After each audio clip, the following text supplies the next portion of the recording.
Hi అండి, welcome to your Lakshmi vlogs. ఈరోజు నేను మీకు చూపించబోయే రెసిపీ బఠానీ గుగ్గిళ్ళండి. చూడండి, ముందుగా మొలకలు వచ్చిన ఈ బఠానీలు తీసుకోవాలండి. మనం చూసారా ఎంత బాగా మొలకలు వచ్చినాయో. ఈ రకంగా మొలకలు పట్టించిన బఠానీలు తీసుకుని వీటితో మనం గుగ్గిళ్ళు ప్రిపేర్ చేసుకుందాం. ఫస్ట్ పాన్ పెట్టుకుని అందులో ఆయిల్ వేసుకుని 1 స్పూన్ జీలకర్ర వేసి వేయించుకుందామండి. జీలకర్ర బాగా వేయించుకున్న తర్వాత అందులోనే తుంచుకున్న ఎండుమిర్చిని కూడా వేసుకుందామండి. మీకు ఇష్టమైతే ఆవాలు కూడా వేసుకోవచ్చండి. నాకు ఆవాలు వేయడం అంతగా నచ్చదు, అందుకని నేను ఆవాలు అయితే వేయలేదు. మీకు ఓకే అనుకుంటే ఆవాలు కూడా వేసుకోండి. చూడండి, ఎండుమిర్చి జీలకర్ర బాగా వేగుతున్నాయి. ఈ రెండు కూడా బాగా వేగిన తర్వాత కరివేపాకు వేసుకుందామండి. చూసారుగా కరివేపాకు చిటపెట్టలాడుతుంది. కరివేపాకు, ఎండుమిర్చి, జీలకర్ర బాగా వేయించుకుందామండి. చూసారు, ఆయిల్ కూడా దీంట్లో చాలా తక్కువే పడుతుందండి. 1 స్పూన్ అనుకుంటే ఆయిల్ పడుతుంది అంతే, అంతకుమించి ఎక్కువ పట్టదు. ఇదిగోండి, పోపు అయితే బాగా వేగింది.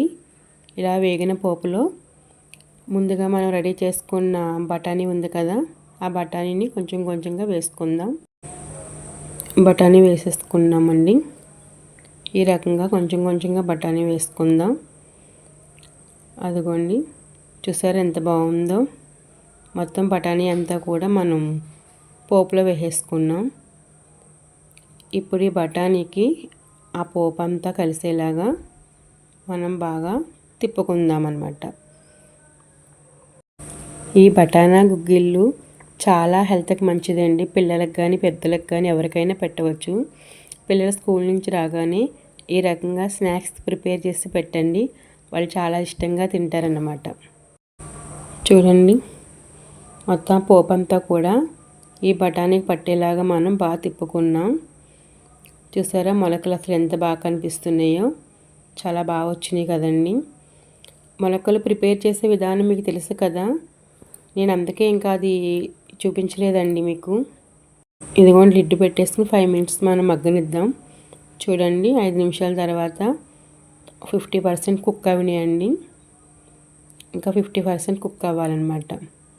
చూసారా, బాగా మగ్గుతున్నాయి.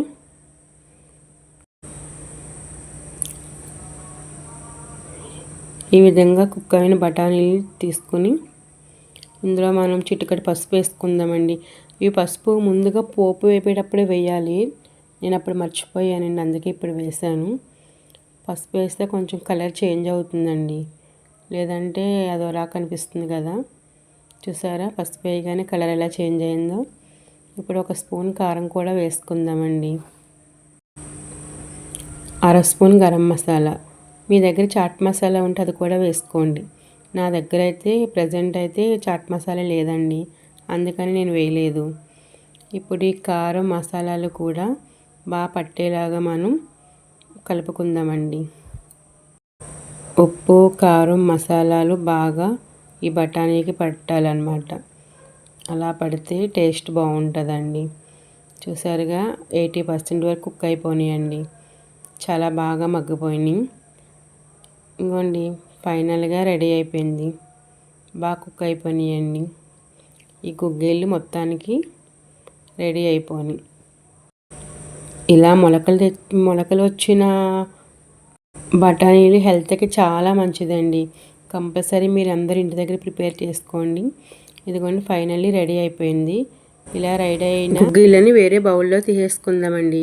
ఇదిగోండి, ఫైనల్లీ బఠానీ గుగ్గిళ్ళు రెడీ. ఇలా ఆనియన్తో తింటే చాలా సూపర్గా